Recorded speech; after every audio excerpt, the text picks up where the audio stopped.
नमस्कार दोस्तों, स्वागत है आपका अपने यूट्यूब चैनल पर ऑल एग्जाम जीएस। तो आज के इस वीडियो हम देखने वाले हैं प्राइम मिनिस्टर से रिलेटेड जो भी आपकी बेसिक जानकारियाँ हैं और क्या क्या चीज़ें हैं और प्राइम मिनिस्टर बनने की क्या क्या एलिजिबिलिटी होनी चाहिए, जो कि आपकी यूपीएससी पॉइंट ऑफ व्यू से बहुत ही ज़्यादा इंपॉर्टेंट टॉपिक हो जाता है। और उसके बाद हम देखने वाले हैं power of PM, prime minister की क्या क्या पावर होती हैं जब भी वो अपनी कुर्सी पर होते हैं।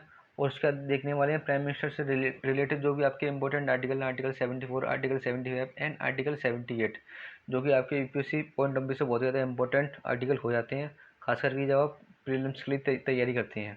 तो चलिए वीडियो को शुरू करते हैं। देखिए, सबसे पहले देखिए प्राइम मिनिस्टर कौन होता है। देखिए, ही is the head of government, government के हेड को हम प्राइम मिनिस्टर कहते हैं। और ये रियल एग्जीक्यूटिव होता है। रियल एग्जीक्यूटिव मीन्स जो भी आपके मेन डिसीजन लिए जाते हैं वह प्राइम मिनिस्टर की सहमति से ही लिए जाते हैं। उसके बाद देखिए, प्राइम मिनिस्टर कौन बनता है।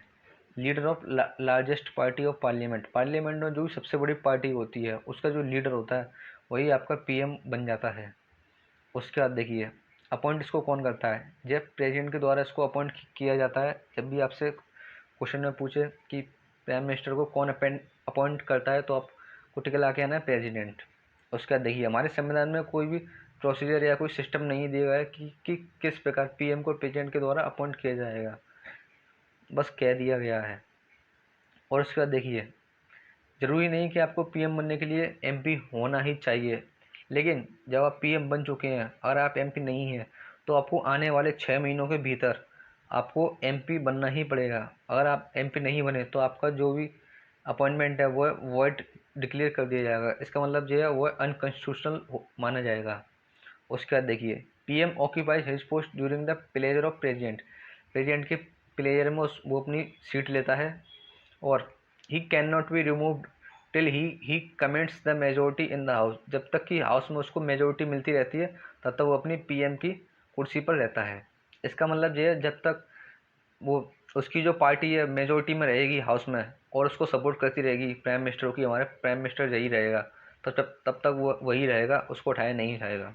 तो चलिए अब हम आगे देखते हैं। अब हम देखने वाले हैं पावर्स ऑफ पीएम, पीएम की क्या क्या पावर होती हैं, प्राइम मिनिस्टर की पावर क्या होती है। उसका देखिए, head of council of minister, prime minister जो है ना हमारे काउंसिल ऑफ मिनिस्टर्स के हेड होते हैं। काउंसिल ऑफ मिनिस्टर्स जैसे कि आप जानते हैं अलग अलग डिपार्टमेंट होते हैं, मेन मिनिस्ट्रीज होती हैं। देखिए, defence ministry, health ministry, railway ministry, finance ministry, जो भी आपकी जो मिनिस्ट्री है उन सभी के मिनिस्टर को मिलाकर काउंसिल ऑफ मिनिस्टर बनता है और जिसका हेड पीएम होते हैं।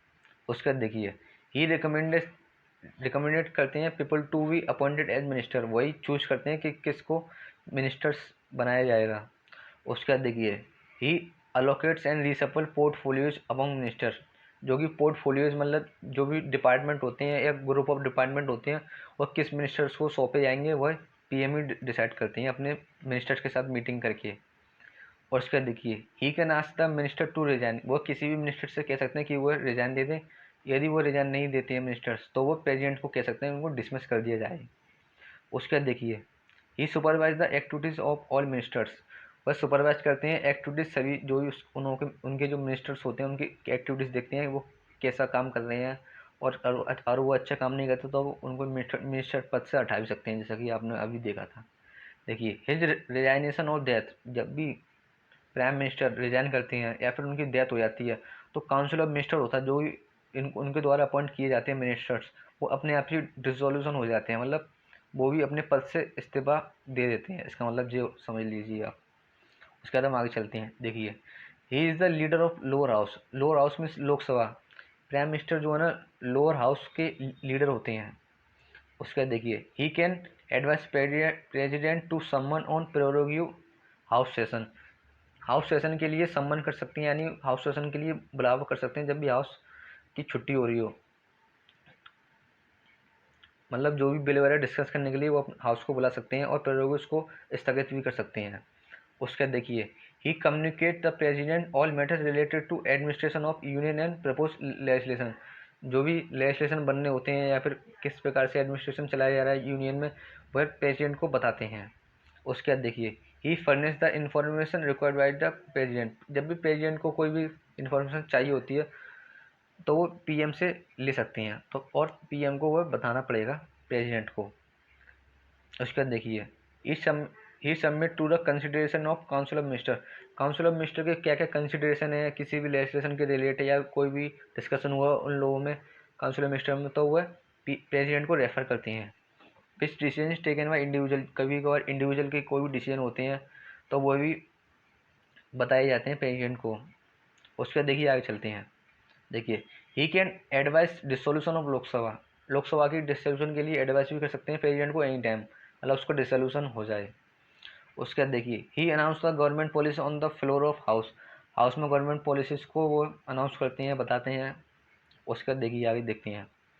He is the adviser of president regarding the appointment of various regulators and constitutional bodies of union, जो भी सेंट्रल गवर्नमेंट की जो भी कॉन्स्टिट्यूशनल बॉडीज़ होती हैं तो उसके जो रेगुलेटर और उसके जो अपॉइंटमेंट वो मतलब उसके जो प्रेसिडेंट वगैरह होते हैं तो उनको अपॉइंट करने के लिए प्रेसिडेंट को एडवाइस किया जाता है, जो भी उसके हेड होते हैं।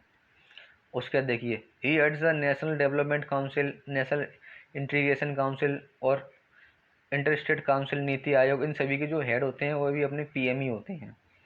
उसके बाद देखिए जो भी आपके इम्पोर्टेंट आर्टिकल हैं पीएम से जुड़े हुए, देखिए आर्टिकल 74, आर्टिकल 75 एंड आर्टिकल 70। तो सबसे पहले देखिए article 74, the council with PM, जो भी मैंने आपको बताया जो काउंसिल ऑफ मिनिस्टर्स कहलाते हैं, पीएम उसका हेड होता है।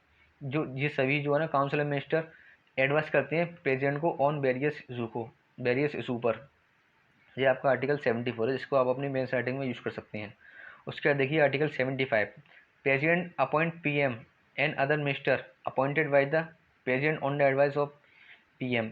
देखिए पीएम एडवाइस करते हैं प्रेसिडेंट को किस किस को कौन सी मिनिस्ट्री देनी चाहिए, इसका पहला पॉइंट ये है। और उसका दूसरा पॉइंट देखिए ministers hold their office during the pleasure of president, जो भी मिनिस्टर्स हैं प्लेजर ऑफ प्रेसिडेंट के दौरान ही अपने ऑफिस को होल्ड करेंगे। और देखिए council of minister is collectively responsible to Lok Sabha, जो भी आपके काउंसिल ऑफ मिनिस्टर हैं वो लोकसभा के लिए रेस्पॉन्सिबल होती है। और उसका देखिए आर्टिकल 78, लास्ट आर्टिकल जो भी आपका इंपॉर्टेंट आर्टिकल है, PM communicates all decision made by council of minister to the president, president को जो भी इसकी डिसीजन लिए जाते हैं काउंसिल ऑफ मिनिस्टर के द्वारा वह प्रेसिडेंट को रेफर करता है। उसके देखिए president can also refer issue for the consideration of council of members, president भी चाहे तो वह उनको काउंसिल ऑफ मेंबर्स को बता सकते हैं कि आपको क्या क्या इशू कंसिडर करने हैं। तो आशा करता हूँ आपको वीडियो पसंद आई है। वीडियो पसंद आए तो वीडियो को लाइक शेयर एंड सब्सक्राइब कीजिए। थैंक यू दोस्तों।